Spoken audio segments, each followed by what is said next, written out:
참사랑과 인격, 서범석의 미수의 세. 23세에 혼자 되신 어머니의 유복녀로 태어난 딸이 있었습니다.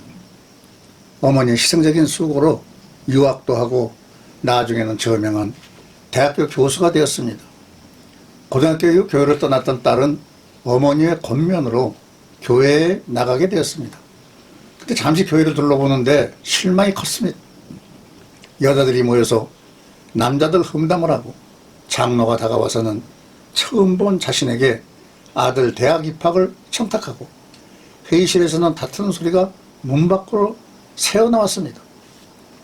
너무 화가 난 딸은 어머니의 손을 끌고 집으로 가자고 재촉했습니다. 그때 조용하기만 하던 어머니가 단호하게 말했습니다. 나는 평생 교회 다니면서 예수님만 봤는데 너는 딱 하루 교회에 와서는 참 많이도 봤구나. 이 말에 딸 교수는 무너졌습니다. 생각 없이 교회에 다닌다고 생각했던 어머니가 아니었습니다. 어머니의 보는 수준과 자기의 보는 수준은 하늘과 땅보다 큰 것이었습니다. 누구든 자기의 수준만큼만 보이는 것입니다. 우리는 많은 것을 보며 삽니다. 근데 대개 내 눈에 보인다고 하는 것은 가까이 있는 것입니다. 먼 것은 잘 보이지 않습니다. 가까이 있는 것이 보입니다. 자꾸 거짓이 보인다면 내가 거짓에 가까이 있다는 것입니다. 자꾸 교만이 보인다면 내가 교만에 가까이 있다는 것입니다. 사기꾼의 눈에는 사기꾼이 가장 잘 보이는 것입니다. 섬기는 사람 옆으로 가보십시오. 섬김만 보입니다. 기도할 사람 옆으로 가보십시오. 기도의 능력을 보게 될 것입니다.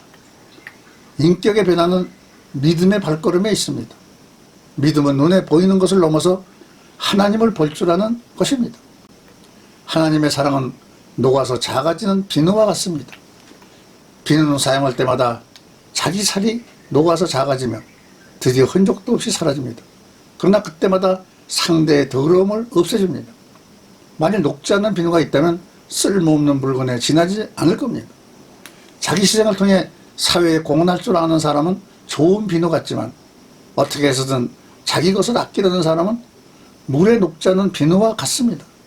이는 미국의 백화점왕 워너 메이커가 한 말입니다. 사람의 삶 중에 희생하는 삶만큼 숭고한 삶은 없습니다. 희생을 바탕으로 성립되는 인간관계는 어느 것이나 아름답습니다. 사랑이 그렇고 우정이 그렇고 동료애가 그렇고 전우애가 그렇습니다. 비늘처럼 나를 희생해 상대를 돋보이게 하는 삶. 말은 쉽지만 실천하기는 어려운 삶입니다. 그러나 누군가를 사랑한다면 상대를 위해 할 수 있답니다. 만약 이런 마음이 없다면 참된 사랑이 아닙니다. 그러하게 행복한 삶에 대한 유대인의 전승은 말합니다. 탈무드에 이런 말이 있습니다. 이 세상에서 제일 지혜로운 사람은 누구든지 어떤 경우에 처해도 배우는 자세를 갖는 사람입니다. 이 세상에서 제일 강한 사람은 누구인가? 자신과 싸움에서 이기는 사람입니다. 그리고 이 세상에서 제일 행복한 사람은 누구인가?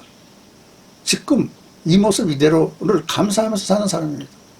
행복은 감사와 정비례합니다. 헬라의 철학자 아리스토텔레스는 말하기를 행복은 감사하는 사람의 것이라고 말했습니다. 인도의 시성 타고르가 감사의 분량이 곧 행복의 분량이라고 했듯이 감사한 만큼 사람은 행복하게 살 수 있습니다. 빌헬름 웰러는 가장 행복한 사람들은 가장 많이 소유한 사람들이 아니라 가장 많이 감사하는 사람들입니다고 말했습니다. 행복은 소유에 정비되지 않습니다.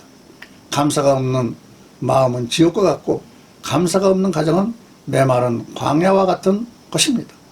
참사랑은 무엇인가? 오늘 한번 생각해 보기 바랍니다. 감사합니다.